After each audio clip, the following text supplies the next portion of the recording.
जिसके नाम लिखे हैं उनकी डेट ऑफ बर्थ प्रिंट करवानी है। सॉरी,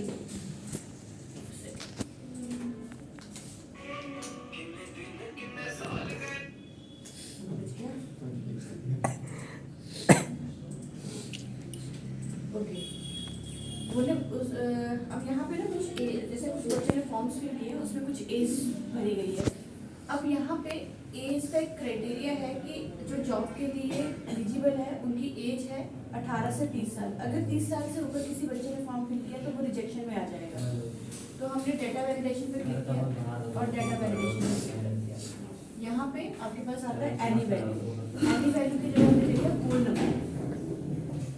फोन नंबर पे गए, मिनिमम क्या होनी चाहिए बच्चे की एज 18 साल और मैक्सिमम होनी चाहिए 30 साल। अगर इस एरिया में जो सिलेक्टेड एरिया है इसके अलावा कोई नंबर प्रिंट करवाया जाता है तो वो एक्सेप्ट नहीं करेगा। ओके किया, डेटा वैलिडेशन तो लगा दी ना। मैसेज जैसे लेबल आ जाए कि इधर रिस्ट्रिक्शंस लगी हुई है तो मैंने इधर यहाँ पे टाइटल में कुछ भी लिख दिया, कुछ भी लिख सकते हैं आप लोग। और यहाँ पे जो भी मैसेज देना वैलिड, फिर एरर स्टॉप पे रखना है यहाँ पे। और यहाँ पे भी हेडिंग पे चलो रीने लाइट बता दिया और मैंने बोला बाय और ये। अब इधर उधर कहीं पे भी क्लिक करो, जैसे आप यहाँ पे लेकर आओगे कर्सर। अब यहाँ पे हमने टाइप किया 25 चल रहा है, 13 चल रहा है, 18 में चल रहा है, 31 एज है इस बच्चे की। एंटर किया, उसने बोला ट्राई किया तो एक्सेप्ट ही नहीं करेगा उस नंबर को। उस एंट्री से बाहर अगर कोई भी नंबर लिखा जाएगा वो नहीं देगा। तो अब आप या तो इसको चेंज करो डेट को, सॉरी एज को, या फिर इसको खाली रख के आगे चलो। तो खाली रखेंगे, चेंज गलत डेट तो नहीं, गलत एज तो नहीं डालेंगे। तो इस तरह से बेटा जो आपके पास गलत होगा वो उसको एक्सेप्ट ही नहीं करेगा। वो कह रहा है उसको चेंज करो या फिर खाली छोड़ते हुए आगे चलो। तो इस तरह से अगर हम काम करते हैं तो इससे हमारे को क्या बेनिफिट होता है, हमें पता लग जाता है कि कौन कौन से जो कैंडिडेट्स हैं वो एलिजिबल नहीं है तो उनका डेटा रिमूव कर देंगे। यहाँ से खाली छोड़ गया ना वो, ठीक है। अच्छा, वैलिडेशन हटानी है, फिर से इस एरिया को सिलेक्ट करोगे, डेटा वैलिडेशन में फिर से जाओगे और यहाँ से डेटा वैलिडेशन क्लिक करके क्लियर ऑल कर दो। अब जो मर्जी एंट्री करो, कोई फर्क नहीं पड़ेगा। रिस्ट्रिक्शंस हमने अपने अकॉर्डिंग जो भी हमारी कंडीशन होगी वो लगा दी है। फिर हमने इतने एरिया को दोबारा सेलेक्ट कर लेते हैं। चलो फिर से डेटा वैलिडेशन पे गए, फिर से हमने यहाँ से फिर वही होल नंबर 18 30 मैसेज पुट करवाना है, जो भी आपने देना है कुछ भी लिख दो यहाँ पे। अब एरर में ना, जब एरर वाले में स्टॉप की जगह आपको ये चेंज करना है। अब मैंने बोला ट्राई अगेन,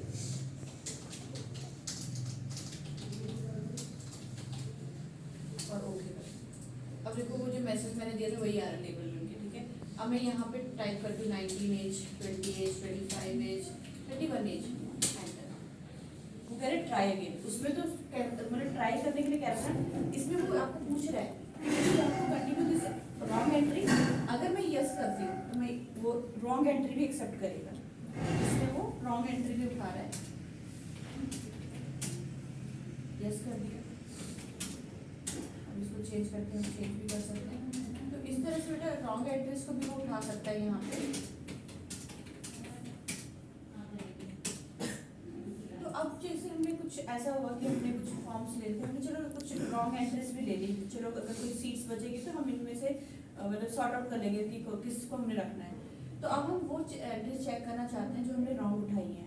तो हमने क्या किया, डेटा वैलिडेशन पे गए और circle invalid data, circle invalid, जैसे उसमें तो खाली छोड़ रहे थे ना, इसमें वो सर्कल दिखा देगा कि कौन सी एंट्री इनवैलिड है और फिर भी आपने दी है। तो ये उस तरह से यूज़ किया जा सकता है। ये नंबर्स के लिए, करेक्टर के लिए, किसी चीज़ के लिए भी यूज़ हो सकता है। डेटा वैलिडेशन पे जाके क्लियर सर्कल कर देंगे तो क्लियर हो जाएगा। वैलिडेशन क्लियर करने के लिए तो आपको यहीं पे क्लिक करना पड़ेगा, डेटा वैलिडेशन, यस, क्लियर और जो मर्जी एंट्री करो करनी पड़ेगा, ठीक है। तो ये आपका डेटा वैलिडेशन था। अब मैं बताने जा रही हूँ वो है कंसोलिडेट।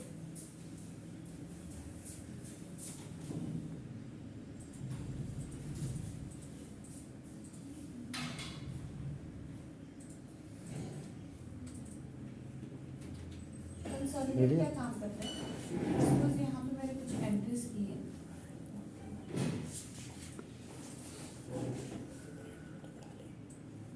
ये बैटरी नहीं है सर इसमें।